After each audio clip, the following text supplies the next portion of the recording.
Hello everyone, welcome to the channel, and in this video I'm going to present a lecture on adrenergic neurons.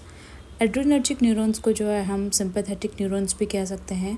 Sympathetic neurons इसलिए क्योंकि ये जो neurons होती है वो sympathetic system का पार्ट होती है और बहुत से फंक्शंस परफॉर्म करती है। प्रीवियसली जितनी भी वीडियोस हमने देखी है वो सारी हमने पैरासिम्पैथेटिक न्यूरॉन्स के बारे में पढ़ा है, जिसमें एसिटाइलकोलाइन का मेन रोल होता है। इसमें हम जितने भी वीडियोस है वो सिंपैथेटिक नर्वस सिस्टम के बारे में पढ़ेंगे, जिसमें किस तरीके से न्यूरोट्रांसमीटर रिलीज़ होते हैं और अल्फ़ा बीटा रिसेप्टर पे बाइंड होके बहुत से फंक्शन बॉडी में परफॉर्म करते हैं। ये जो पिक्चर है उसमें आप देख रहे हो कि ये नर्व का एंड पार्ट है, जहाँ से जो है नॉरएपिनेफ्रिन रिलीज़ होता है। किस तरीके से होता है कि टायरोसिन जो एक अमीनो एसिड है वो सेल के एंड पार्ट में अंदर की तरफ एक्टिव ट्रांसपोर्टर की तरह की मदद से अंदर की तरफ आता है, और वो जो टायरोसिन जो है वो किस में कन्वर्ट हो जाता है, फिर एल डोपा में कन्वर्ट हो जाता है। एल डोपा में कन्वर्ट होने के बाद में वापस ये कन्वर्ट होता है डोपामीन में कन्वर्ट होता है।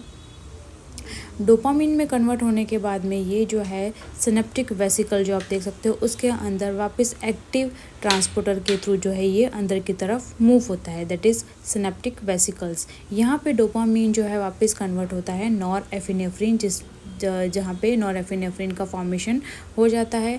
ये नॉरएपिनेफ्रिन कब रिलीज़ होता है, ये जबकि सेल के एंड पार्ट में जो है एक्शन पोटेंशियल जनरेट होता है, जहाँ पे बाहर की तरफ जो है बहुत से नेगेटिव और अंदर की तरफ बहुत सा पॉजिटिव हो जाता है, और सेल जो है डीपोलराइज हो जाती है। और जैसे ही सेल डीपोलराइज होती है तो बहुत सारा जो कैल्शियम है वो अंदर की तरफ फ्लो होता है। ये जो आप देख रहे हो ये है voltage gated calcium channel. Voltage gated इसलिए ताकि क्योंकि वोल्टेज जो है ऊपर से एक्शन पोटेंशियल जनरेट होकर ये आता है, इसलिए वोल्टेज गेटेड है।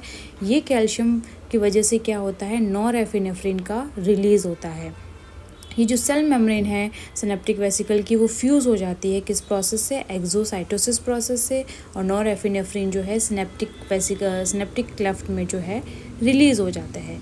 जैसे ही ये रिलीज़ होता है नॉरएपिनेफ्रिन जो कि एक न्यूरोट्रांसमीटर है जिनको हम नॉरएड्रेनालिन भी बोल सकते हैं, ये रिलीज़ होने के बाद में कहाँ जाके बाइंड होते हैं, ये अपने रिसेप्टर्स होते हैं इनके पर्टिकुलर, जैसे एसिटाइलकोलाइन का मस्करेनिक और निकोटिनिक है, तो नॉरएपिनेफ्रिन का खुद का एक पर्टिकुलर रिसेप्टर्स है जिनको हम अल्फ़ा और बीटा रिसेप्टर्स कहते हैं। वहाँ जाके ये जो नॉरएपिनेफ्रिन है वो बाइंड हो जाते हैं। अल्फ़ा रिसेप्टर्स भी फर्दर डिवाइड होते हैं अल्फ़ा 1 और अल्फ़ा 2। बीटा भी फर्दर डिवाइड है बीटा 1, बीटा 2 और बीटा 3 में डिवाइडेड है। अब नॉरएपिनेफ्रिन रिसेप्टर पे बाइंड होने के बाद में ये रिलीज़ हो गया। रिलीज़ होने के बाद में ये मेटाबोलाइट किस तरीके से होता है, तो ये जो है दो तरीके से मेटाबोलाइट हो सकता है। या तो डायरेक्टली अनचेंज्ड फॉर्म में क्या होता है, ये रीअपटेक हो जाता है सेल मेम्ब्रेन में, वापस ये रीअब्जॉर्ब हो जाता है। और दूसरा जो एक एंजाइम है जिसको हम कॉम्ट कहते हैं, COMT, जिसका नाम है कैटाकोल ओ मिथाइल ट्रांसफरेज, ये क्या करता है, नॉरएपिनेफ्रिन को डिग्रेड कर देता है, जिसको एक इनएक्टिव मेटाबोलाइट फॉर्म में कन्वर्ट कर देता है। ये तो हो गया, ये मेटाबोलाइट बन जाता है इनएक्टिव। दूसरा जो है नॉरएपिनेफ्रिन जो है अनचेंज्ड फॉर्म में जो है एक ट्रांसपोर्टर होता है जिसको हम कहते हैं नॉरएपिनेफ्रिन ट्रांसपोर्टर, जो कि रेड पिक्चर में आप देख सकते हो, ये है नॉरएपिनेफ्रिन ट्रांसपोर्टर। यहाँ से अनचेंज्ड फॉर्म में नॉरएपिनेफ्रिन वापस रीअब्जॉर्ब हो जाता है सेल मेम्ब्रेन के अंदर की तरफ, और डायरेक्टली ये वापस सिनेप्टिकल वेसिकल्स में एब्जॉर्ब हो जाता है। वापस जैसे ही रीअब्जॉर्ब हो गया तो ये वापस जो है रिलीज़ हो जाता है। रिलीज़ होने के बाद में वापस रीअपटेक होता है। नॉरएपिनेफ्रिन जो है एब्जॉर्ब ना होने की बजाय एक और एंजाइम होता है सेल के अंदर जिसको मोनो अमीनो ऑक्सीडेज कहते हैं। इस एंजाइम की वजह से ये जो नॉरएपिनेफ्रिन है वो वापस इनएक्टिव मेटाबोलाइट्स में कन्वर्ट हो सकता है। ये भी डिग्रेड करने का काम करता है, तो ये जो है वापस जो है डिग्रेड हो सकता है किस एंजाइम की वजह से, मोनो अमीनो ऑक्सीडेज की वजह से।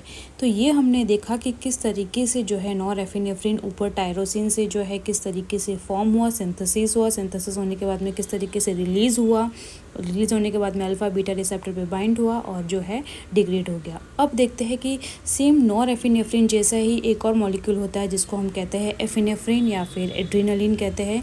ये भी सेम नॉरएपिनेफ्रिन जैसे ही एक्ट करता है। ये कहाँ से रिलीज़ होता है, कुछ सिंपैथेटिक जो नर्व्स होती है वो क्या करती है, एड्रिनल मेडुला जो पार्ट होता है ब्रेन का, वहाँ से कमांड देती है और कमांड देने के बाद में दो मॉलिक्यूल्स रिलीज़ होते हैं, दो केमिकल रिलीज़ होते हैं, जो कि एक है नॉरएपिनेफ्रिन और दूसरा है एपिनेफ्रिन।